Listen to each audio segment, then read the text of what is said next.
Otvoreno studio во кое мој гостин вечерва е долгогодишниот дипломат на Словенија во Турција и во Македонија Милан Јазбец. Тој е истовремено и писател и колега кој деновиве ја издаде оваа интересна книга Мартин Крпан, дипломат и воин, за која зборувавме во рамките на вестите, кога практично се поканивме на ова интервју. Господин амбасадоре, ви благодарам што дојдовте. Словенија е контакт, НАТО контакт за Македонија. Тоа е на одреден начин помалку или повеќе едукативно, политичка, одошто оперативно значајна, да речам, условно функција. Но јас сакам да ве прашам, откако ние сме веќе речиси во предворието, ако не и дел од НАТО, дали е тоа со сигурност можеме да кажеме за Македонија заокружен пристап? Dober večer vsem skupaj, najprej in lep pozdrav. Hvala lepa za povabilo v studio. Me veseli, da sem reden gost makedonskih medijev, najpomembnejših, tudi v tem studiu sem že bil dvakrat, trikrat in sem vesel vsakega takega pogovora. Torej, direktno k stvari, seveda, Makedonija je dejansko članica Zveze NATO. Vaši predstavniki od prvega dne po tistem, ko je Slovenija ratificirala pristopni protokol in ko je bilo pravno formalno vse pokrito, je bila vaša obrambna ministrica, mislim, da je bila sreda 13. februarja, prvič na zasedanju NATO obrambnih ministrov. In to je zdaj de facto članstvo. Seveda, mi vsi smo šli skozi to proceduro in dokler niso ratifikacije zaključene, do takrat seveda država, ki je članica v tem smislu, kot je sedaj vaša država, Republika Severna Makedonija, ne more glasovati na sejah, ampak veste, to glasovanje je itak posebna stvar v Zvezi NATO, so praktično vse odločitve sprejete konsenzualno, soglasno, tako da tistega pravega glasovanja skoraj ni. To je ena stvar. Druga stvar, torej, Republika Severna Makedonija je članica Zveze NATO. De facto to drži in s tem, po eni strani, kot ste rekli, je zaokrožen nek dolgi zgodovinski proces, s katerim si je država zagotovila varnost, stabilnost, urejene odnose s sosedami in neko geostrateško pozicijo, ki je zdaj definitivna. Seveda, po drugi strani, kar je pa še toliko pomembnejše, vaša država je zdaj s tem vstopila v nek integracijski prostor, recimo temu v evroatlantski integracijski proces, kjer so se pa vrata odprla. To pomeni, da je treba s članstvom v Zvezi NATO si utrditi ta položaj, hkrati pa se pripraviti na članstvo kot tako. Članstvo je veliko teže kot pa postopek članevanja. To je pri vsaki stvari, pri vsaki temi. In hkrati je to utrjevanje, fiksiranje položaja članice in pa delovanja v Zvezi NATO odlična priprava za pogajalski proces za članstvo v Evropski uniji in za članstvo v Evropski uniji. Ta proces je izjemno zahteven in veliko bolj naporen. Тоа се практично два процеса во едно. Бидејќи барањата на политичките критериуми на НАТО се во суштина реформите на Европска унија. Тако, в принципу да, ја. Словенешкото искуство, колку имаше годишна разлика меѓу НАТО и ЕУ? Па, видите... И дали перцепцијата на политичките критериуми на Словенија за НАТО беа добро, поволна позиција стартна за Европска унија? Slovenski primer je tu do neke mere specifičen. V obeh primerih, za članstvo v Evropski uniji in za članstvo v Zvezi NATO, smo mi potrebovali 10 let trdega pogajalskega dela. Seveda, moram povedati pa naslednje, mi smo precej računali, jaz bi rekel, da je bila slovenska politična elita prepričana, da bomo mi postali članica Zveze NATO leta 1997 skupaj s Poljsko, Češko in Mađarsko. To se ni zgodilo, to je bil velik šok za politično elito, neke vrste streznitev. Како што и за Македонија беше шок од Јадранската тројка, влего Албанија и се разбира и Хрватска, а ние останавме иако бевме предводници. To je zelo dobra primerjava in seveda, mi smo po tistem šoku potrebovali 3 leta, da smo se pobrali, predvsem politična elita, s tem pa tudi javnost. In potem od leta 2000 naprej sta oba procesa No, proces pogajalski z EU je ves čas tekel intenzivno. Z NATO smo potem imeli nek šok in potem 2 leti, da smo to prebavili in potem od leta 2000 do 2004 se je to finaliziralo. Ampak, torej pri nas sta oba procesa tekla paralelno, oba sta bila izjemno zahtevna, naporna.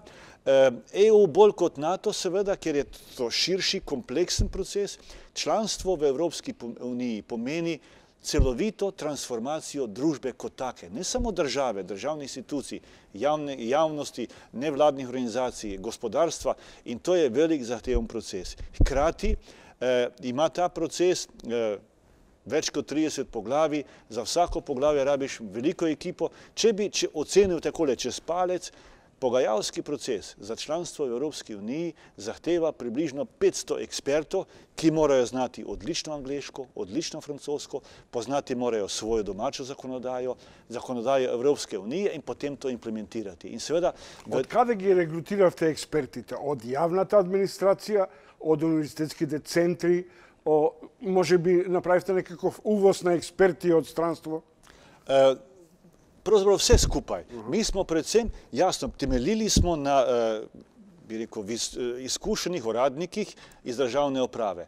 Ampak seveda najmanj toliko pomembne so bili eksperti za posamezna področja. Kmetijstvo, recimo, predvsem kmetijstvo in nekatere druge dejavnosti, recimo univerze, torej izkušeni profesori, ki so sodelovali v teh področjih že prej v kakšnih raznih komisijah, potem iz nevladne sfere, NGO, torej nevladne organizacije, potem tudi recimo mediji, gospodarstvo, zbornice, in potem je to nekako ustvarilo to kvaliteto v poznavanju vsebine, potem tudi neko kvaliteto v poznavanju pogajalskega procesa. Ti se mora znati pogajati. Uradniki iz Evropske unije pridejo iz Bruslja, skenirajo stanje, ugotovijo, kakšno je stanje recimo na področju ekologije, onesnaženosti zraka, okolja in potem se začnejo pogajati. In ti pogajalci seveda so zahtevni, trmasti, včasih tudi ne razumejo vsega in ti moraš imeti dobre pogajalce, da jim kontriraš.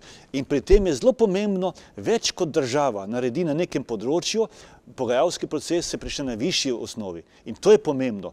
In seveda, zato je treba poznati pogajanja, tehniko pogajanja, vsebine in še nekaj je zelo važno iz slovenske izkušnje, tako pri članstvu za NATO, kot pri članstvu za Evropsko unijo. Datum je pomemben, ampak veste, datum je psihološki pojem, ki je po eni strani dober, ker veš, kdaj se bo to zgodilo, po drugi strani pa, ker smo vsi ljudje, te datum lahko uspava. Torej, treba je gledati na proces. Samo moment.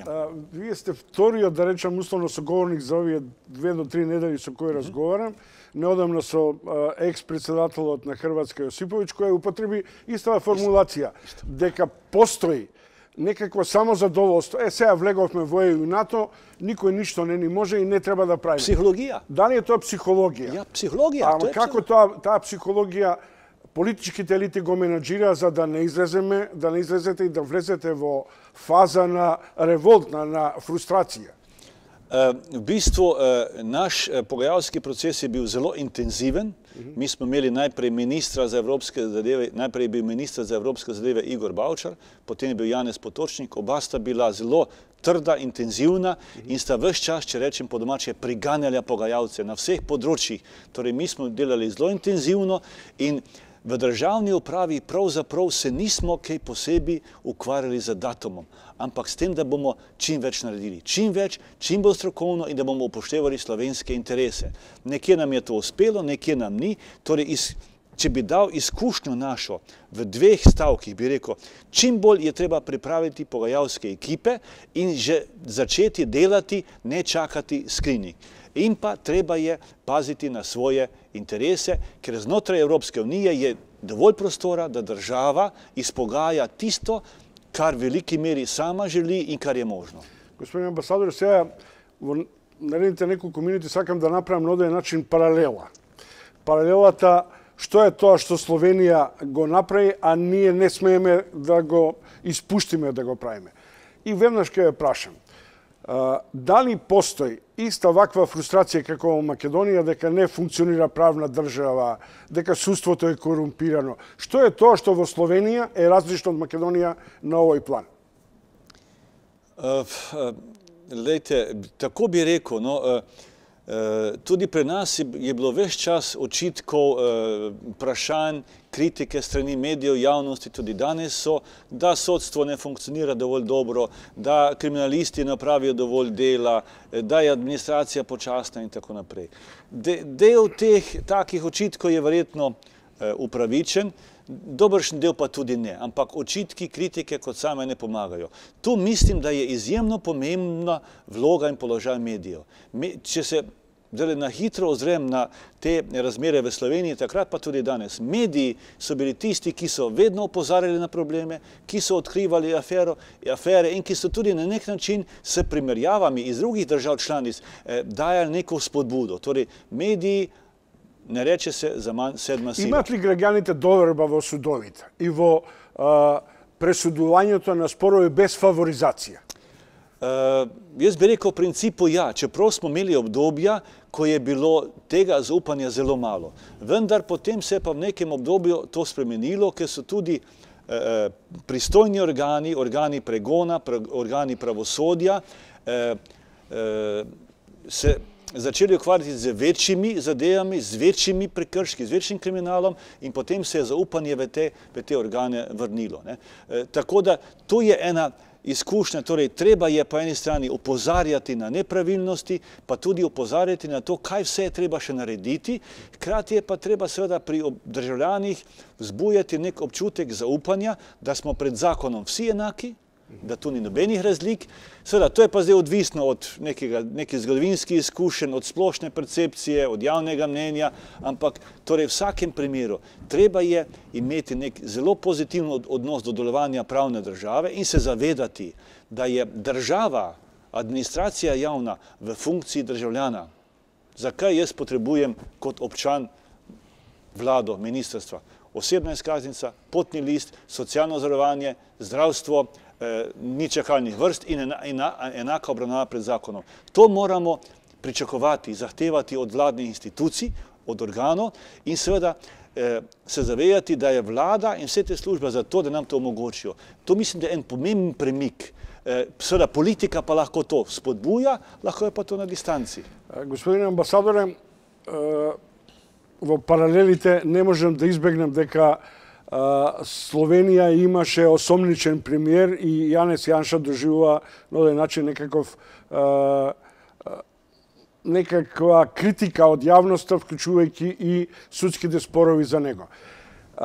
Кој се занимава во Словенија со криминалот во високите кругови, за разлика од Македонија, каде што тоа беше и се уште на грбот на специјалното јавно обвинителство? V Sloveniji se ves čas s tem ukvarjajo, če tako rečem, uradni organi, tožilstvo kot tako, znotraj tožilstva, torej nimamo posebnega tožilstva, ampak znotraj tožilstva so različne skupine, odseki, ali kako ne rečem, ki se ukvarjajo eni z velikim kriminalom, eni z običajnim kriminalom, eni ne vem, torej v tem smislu obstaja ta neka sektorska, resorska delitev. Torej moram reči, da posplošeno ta sistem pri nas dobro funkcionira, seveda je pa problem zatrpanost sodišč s primeri, če rečem po domače, ljudje se radi tožijo. Vsak, ko je nekaj narobe, se rečeš, ja, bom pa na sodišču poiskal pravico. Torej, to je že tako, ampak treba je poskušati tisto, kar je možno rešiti na drugačen način in seveda politika mora dati proste roke, ne sme se mešavati v velike postopke, tožilske, torej tu politika nima kaj iskati. To pomeni niti pritiski, niti sugestije, niti namigovanja. Recimo pravosodni minister ne sme komentirati nič delo organov pregona, pravosodnih organov. Notranji minister ne sme komentirati tega, kar dela policija. To v veliki meri pomaga.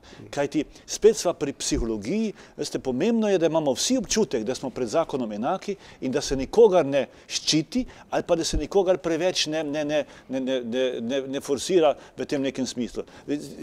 Lahko rečeva mečkin splošno, kaj pomeni demokracija. Vsakdo lahko kogarkoli obtoži za karkoli, ampak to je potem preveč. Torej, treba je organom pregona, tožilstvu pustiti, da delajo po svoji strokovni presoji in vesti, nadaljevanju mora biti enako s sodstvom, da se lahko vse to sprocesira. Seveda, ko se to kolo nekako obrne, potem to gre, potem se tudi dvigne zaupanje v pravno državo. Je pa ključno to, recimo to vidimo v Sloveniji z naše izkušnje, ko recimo vsi ti organi sprocesirajo recimo 1, 2, 3 velike primere, potem se ljudem vrne zaupanje. To je zelo pomembno. Ako ви следев доволно добро во однос на словенешкото искуство, со оглед на тоа дека ја следите македонската состојба, дали мислите дека се исцрпени и надлежностите и просторот за функционирање на СЕО, на специјалното обвинителство Македонија, дека тој треба да се инкорпорира во редовното обвинителство? Што би била вашата сугестија на одреден начин? Или дали нашиве политички елити бараат некаква паралела и памет, да речем условно? Jaz bi zdaj težko svetoval, kaj je boljše, kaj je bolj ustrezno. Lahko pa rečem naslednje. V minulih nekaj letih se je institucija SJO, posebno javno tožilstvo, izkazala kot eden temeljev pravne države v Makedoniji. Po moje za 2 razlogov. Zato zaradi svoje velike strokovnosti, profesionalnosti in pa zaradi svoje neodvisnosti. Zdaj, kako bo v nadaljevanju z zagotavljanjem visoke profesionalnosti tožilstva, pa tudi posebnega javnega tožilstva, in kako bo se tem, da se od politike nihče ne bo vmešaval, vtikal, vplival na njih, je stvar ureditve v makedonskem primeru. Torej, treba zagotoviti nadaljnjo neodvisnost teh organov in pa visoko profesionalnost. To je ključno. Kako bo to organizirano, je stvar razmer v vaši državi. V naši državi pač nismo imeli posebnih, vi ste to imeli in ocenjujem za preteklo obdobje je bilo to ključnega pomena, za naprej pa je treba oceniti. Mislim, da je, seveda, pri tem, ko je vaša država že de facto v NATO članica in ko se bo začel pogajalski proces z Evropsko unijo, bo treba tudi te izkušnje na svete upoštevati. Gospodin ambasador, za kraj, regionalen ili svetski problem je. Slovenija во мигрантската криза остана релативно затворена. Не правам паралела дали е Орбан или он, но факт е, например, дека воопшто за Словенија важи дека имаат строги критериуми да влезеш во државата. И јас можам да ви кажам од мои колеги дека Србин во Хрватска едва и влегува или со малтретирање. Хрватски колега ми се жали дека тоа му се случува со Словенија. Прашањето е што правиме со мигранти и дали Словенија гради модел на автархично, затворено општество? Не. To sigurno ne drži. Mi bomo letos 1. maja praznovali 15 let članstva v EU, smo v Schengenu, evro. Torej, Slovenija odprta država. Jaz se ne morem s tem, se ne strinjam s tem. Omenili ste migrante. Veste, zanimivo je, ne? Nekateri Slovenci so bili zelo užaljeni, ko so intervjuvali migrante, zakaj pa ne ostanete v Sloveniji, se je tu pri nas lepo. Ne, mi gremo naprej v Nemčijo, pri vas ni vredno, vi ste revni. Torej, mi v bistvu smo imeli zelo malo primerov iskanja azila, govorim v absolutnih številkah, je pa res, da je naša zakonodaja včasih dosti striktna, ena stvar, ampak nič bolj kot ena poprečna EU država članica.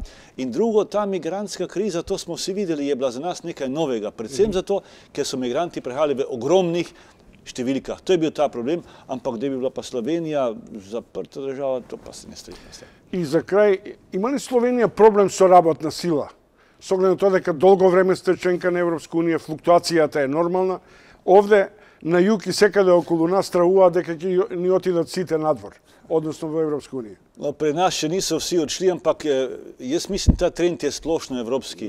Pri nas primanjkuje delovne sile za preprosta delovna mesta, po eni strani, po drugi strani pa seveda visoko kvalificirana odhaja tudi Avstrijo, Nemčijo, ker so plače boljše, razlika se zmanjšuje, ampak ta pojav je prisoten do določene mere, čeprav seveda si lahko kot slovenski ambasador v vaši državi štejem v posebno zadovoljstvo nekaj vrhunskih makedonskih kardiologov, urologov, ki bi lahko danes delali v Houstonu, dela v Sloveniji. Se pravi, to moramo gledati, to moramo upoštevati. Meni moj prijatelj Žan Mitrev, lastnik ene najboljših bolnišnic v Evropi, če ne na svetu, pravi, ima problem dobiti zdravnike za evropsko plačo. Torej, razlogov je več, ampak jaz mislim, z nekim splošnim razvojem, ne samo z novimi delovnimi mesti, ampak tudi z splošno situacijo, splošnim počutjem, potem kvalitetna delovna sila ostaja. Благодарам, господине амбасадоре. Poštovani gledači, sledite intervju со Милан Јазбец, амбасадор на Словенија во Македонија. Пријатно.